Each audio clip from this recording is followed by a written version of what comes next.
係個 CMAP 要考3個 level 嘅資格，就揸呢個證書就可以做銀行又得，或者你去其他 broker 打工，要英國做 mortgage advisor 要持牌嘅。呢工作大概而家喺網上 always 有800到1000份工左右，咁當然唔同職位啦嚇，人工由30千年薪到80千、90千都有。呢個就金融工，因為金融始終阿 Ben Sir 都係英國主要嘅服務行業。係，咁我又問你啦，咁你呢啲課程咩人嚟讀嘅咧？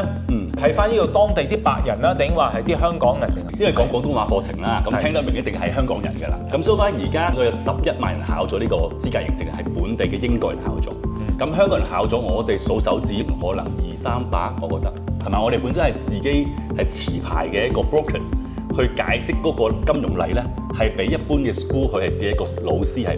如果有興趣報名，英國金融行為監管局嘅 FCA 官方認證英國按揭 CMAP 專業資格課程，即刻點擊連結啦，馬上登記 CMAP 資格職場攻略免費講座。